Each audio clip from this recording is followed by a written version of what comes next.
Bienvenidos a su podcast de Mujeres Radiantes. Soy la abogada Lady Campos, transmitiéndoles desde esta preciosa ciudad de Cancún, en el Caribe. En este día venimos en su programa Cautivas a cumplir el deber cristiano señalado en Hebreos 13:3, que dice: acordaos de los presos como si estuvierais presos juntamente con ellos, y de los maltratados como que también vosotros mismos estáis en el cuerpo. Como ustedes saben, este programa Cautivas de su podcast de Mujeres Radiantes está transmitiéndose también en este país de México en vivo, y también queremos de nueva cuenta que este programa llegue hasta los lugares de detención de los centros femeniles, donde las mujeres puedan atreverse a ser una mujer conforme al plan de Dios. No importa dónde te encuentres, sea en tu casa, sea en una oficina, sea en una empresa, cualquier lugar donde tú te encuentres, Dios ha diseñado un modelo original para la mujer conforme a su palabra. Y el día de hoy vamos a compartir lo que nuestra hermana Barbara Hughes nos habla acerca de la responsabilidad de la mujer como ayuda idónea de su esposo. Recordemos lo que dice Génesis 2:18. Y dijo Jehová Dios: no es bueno que el hombre esté solo, le haré ayuda idónea para él. Vamos a empezar este podcast manifestando que cada generación ha tenido expectativas para con su matrimonio. La propia madre de Barbara Hughes, cuando se casó en 1934, planificó una bella boda y tenía las expectativas de una vida de ayuda y respeto a su esposo. Un esposo que la amaría y supliría las necesidades de su familia. Pero, en realidad, lo que sucedió durante los 46 años de matrimonio de sus padres no cumplieron las expectativas de ninguno de los dos. Y sin embargo, cada uno de ellos hubiera definido su matrimonio como un éxito y una bendición. Te harás esta pregunta: ¿qué es un matrimonio exitoso? Y una mañana soleada de abril de 1934, una familia de California recogió flores y follajes en su jardín bien cuidado en preparación de la boda de su amada hija Lula Ann. La novia, sus padres, 5 hermanos menores y un hermano, tías, tíos y primos colgaron guirnaldas y adornaron una glorieta con rosas, bajo la cual la tímida pareja estaría de pie delante del ministro y haría sus votos sagrados al día siguiente. Aquella noche, exhaustos tras horas de arduo trabajo y risas, cayeron en la cama con entusiasmo y expectativas. Para su desilusión, se despertaron con la penumbra de los truenos y aguaceros de una tormenta de primavera. Las guirnaldas se desprendieron de las ramas y la glorieta se tumbó por los fuertes vientos. Los planes cambiaron precipitadamente. En el corto tiempo que les quedaba antes de la ceremonia, tuvieron que preparar la casa para la celebración. Las pocas fotos del acontecimiento se hicieron cuando la lluvia se detuvo momentáneamente y todos salieron corriendo hacia afuera. Estas mostraban una pareja joven en blanco y negro contra un telón de fondo gris. Una imagen del comienzo del matrimonio. El padrino y su esposa planearon llevar a la pareja al destino de su luna de miel. Una tarea nada fácil para el año 1934. La ruta costera Santa Bárbara apenas estaba pavimentada y los neumáticos de repuesto del automóvil hicieron su aparición en más de una parada imprevista. Después de varias horas de celebración de bodas, estaban todos demasiado cansados para conducir con total lucidez. Entonces, estacionaron el automóvil al costado de la carretera y se quedaron dormidos. En la oscuridad de aquella primera noche, mientras dormían, un ladrón extrajo la maleta de la novia silenciosamente del automóvil. El ladrón le robó las pocas cosas preciosas que ella había reservado para su noche de bodas. Por segunda vez, en menos de 24 horas, la joven novia, mi madre, lloró. Estamos hablando de la madre de Bárbara. El nombre de su padre era Wilfred. Él tenía un hermano mellizo llamado Willard y todos en la granja los llamaban Trabajador y Aragán, a cada uno de ellos. Desde la niñez su padre trabajó duro y valoró el trabajo bien hecho. Cuando era niña, Bárbara recordó ese apodo al observar la asombrosa energía que ponía en cada trabajo. Por eso le decían Trabajador, y a su hermano Aragán. Como trabajador no especializado, el papá de Bárbara trabajaba en cualquier empleo vacante, como jardinero, en un refugio de aves, en excavaciones de zanjas para los sistemas de desagüe, en las carreteras y casi siempre en los depósitos de madera. La naturaleza del trabajo le puso a menudo en peligro y sufrió más de un accidente grave.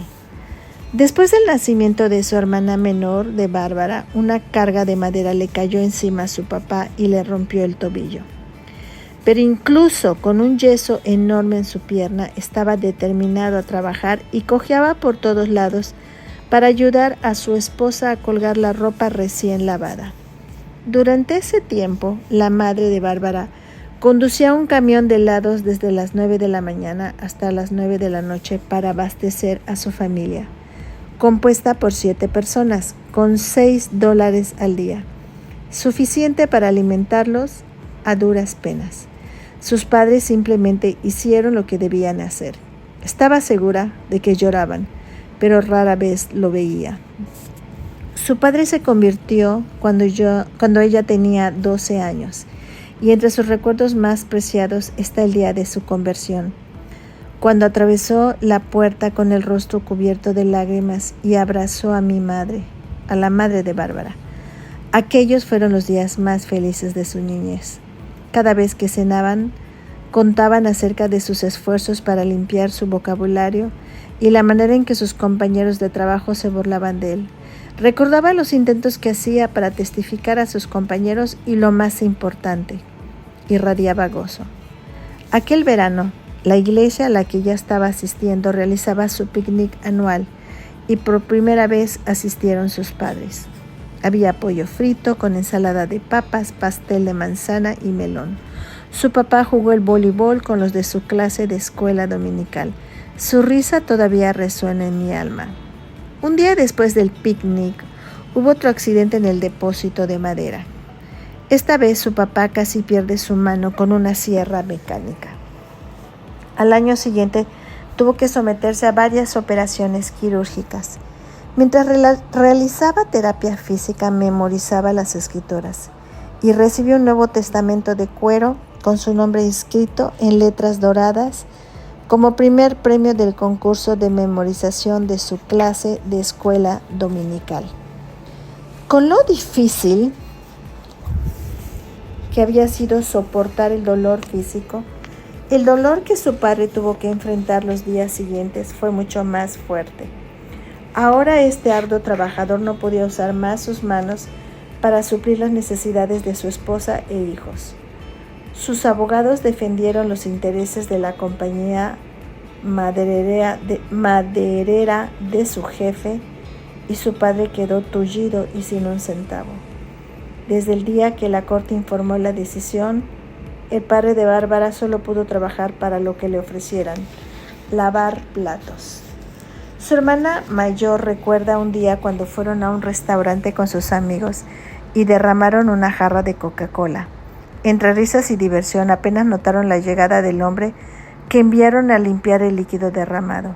Mientras limpiaba, pasando el trapeador, su hermana miró a su padre y pudo ver el tormento en sus ojos. Ella se sintió humillada y él se sintió atormentado por su vergüenza. Privado de su rol de proveedor, la depresión de su padre fue en aumento, por lo que comenzó a beber en exceso. Con el tiempo, terminó en los barrios bajos de Los Ángeles. Durante los años que estuvo separado de su familia, la gente le decía a la madre de Bárbara que abandonara a su padre, pero ella no lo hizo. Se aferró a su función escogida de ayudar y respetar a su esposo y se aseguraba de que nosotros, sus hijos, habláramos de nuestro padre con amor y respeto. Cuando le diagnosticaron enfisema pulmonar, regresó a casa. Su madre lo atendió cariñosamente los últimos 11 años de su vida. Los recuerdos que los hijos tienen de su abuelo son de aquellos 11 años. Ellos adoraban a ese alegre tullido que hacía el mejor guiso de chile y amaba a la abuela. Su padre murió bendiciendo a su madre, así como al Señor, al que ella había sido fiel en obediencia a los votos que había hecho hacía muchos años. Cuando el padre de Bárbara murió, su madre lloró. El amado, con el que había compartido tanto amor, dolor, sacrificio, fracaso, desilusión, perdón, risas y esperanza, el compañero con el que había compartido la dulzura y los retos de la paternidad, se había ido. Pero también hubo lágrimas de gozo porque su madre tuvo la satisfacción de saber que había terminado bien, a pesar de las muchas dificultades de su peregrinaje. Sus padres se despidieron sin amargura y dejaron a sus hijos una herencia de bendición. Según el punto de vista de hoy, y en realidad, amigas y hermanas, comparando las esperanzas humildes con las que habían comenzado, los padres de Bárbara carecieron de todas las cosas que se estiman necesarias para el éxito en el matrimonio. Su padre no había recibido una recompensa terrenal por su arduo trabajo, mucho menos por sus buenas intenciones y deseos de ser un esposo cristiano después de convertirse. Por muchos años perdidos, el desastre fue seguido por la desesperación. Su madre, que nunca había imaginado que llegaría a ser una madre sola o principal sostén económico de su familia, se encontró en aquella situación solitaria. Pero la fidelidad de su madre para con sus votos matrimoniales, hechos ante Dios, preservaron ese matrimonio. Su fe en Cristo la ayudó a servir, respetar, bendecir y perdonar a su esposo. Ahora bien, vamos a hablar de las normas bíblicas para el papel de una esposa cristiana. Sorprendentemente, en una época cuando los cristianos tienen más dinero y más educación, y desde luego, más recursos como libros, videos, consejeros y grupos de apoyo, muchas parejas jóvenes carecen del ingrediente más importante para el éxito de su unión cristiana: una comprensión bíblica de sus papeles. Sin duda, los pasajes tradicionales de las Escrituras que enseñan a los casados cómo relacionarse uno al otro no han cambiado, pero el cambio de perspectiva de la Iglesia acerca de esta enseñanza ha dejado a las parejas indecisas y confundidas. Considera, por ejemplo, la manera en que cambiaron los votos matrimoniales a través de los años. Con su sentimentalismo y generalidad, normalmente carecen de solidaridad con el pasado que refleja los compromisos que hicieron nuestros padres y abuelos para toda la vida. Históricamente, los votos matrimoniales cristianos estaban enraizados en las Escrituras, especialmente en la última mitad de Efesios 5. Creo que cada pareja, hermanas y amigas cristiana, debería entender e incluso aprender de memoria las instrucciones dadas ahí. Esos votos sagrados abarcan la disciplina fundamental del matrimonio. Nos enseñan que la relación matrimonial debe reflejar la relación de Cristo con su novia, la Iglesia, Cristo y su Santa Iglesia, ejemplifican el amor y la sumisión sacrificial que buscamos edificar en cada matrimonio.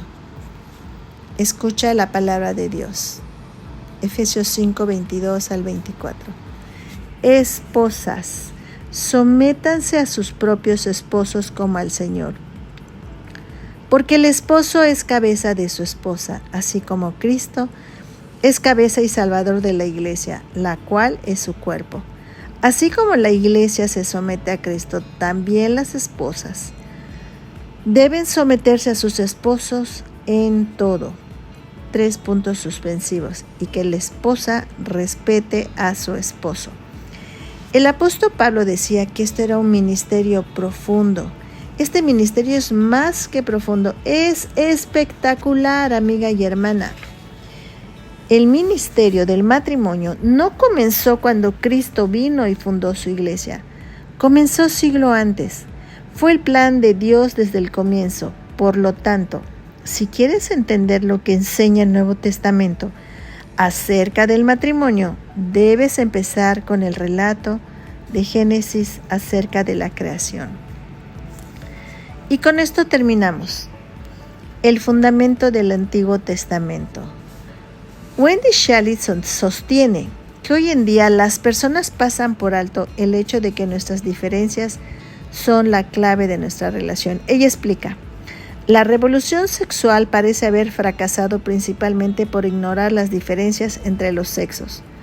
No solo pensamos que hay diferencia entre los sexos, sino que estas diferencias pueden tener un significado hermoso, un significado que no es un hecho irrelevante, sino que puede conformar y guiar nuestra vida. Es por ello que nos fascinan los dramas y la vestimenta del siglo XIX. Ella tiene razón, amigas y hermanas.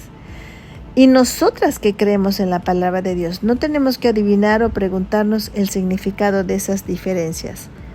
Los primeros capítulos del libro de Génesis nos dan un mejor entendimiento del orden profundo y complejo que da sentido a las diferencias entre el hombre y la mujer, y por consiguiente de los papeles de la esposa y el esposo, que continuaremos hablando en los siguientes programas de Cautivas.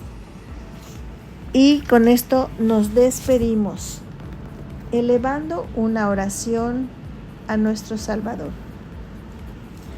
Amado Padre, gracias por decirnos en Génesis 2:18 que no es bueno que el hombre esté solo, que tú ibas a ser una ayuda idónea para él. Dice textual tu palabra: y dijo Jehová Dios, no es bueno que el hombre esté solo, le haré ayuda idónea para él.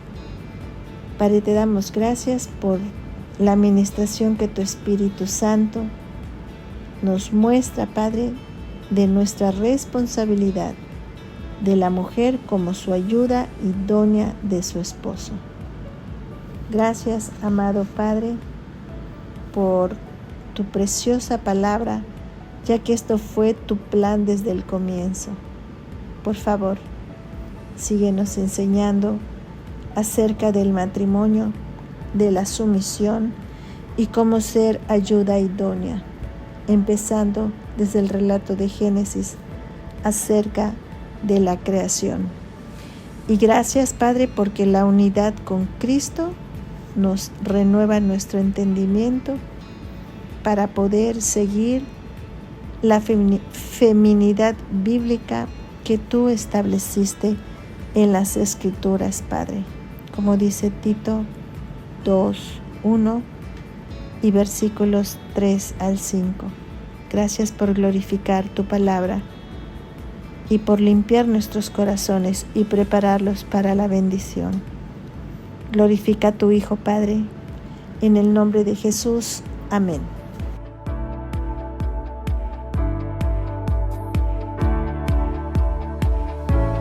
Cautivas es un ministerio de alcance de Lady Campus Canadian Women's Foundation, Inc.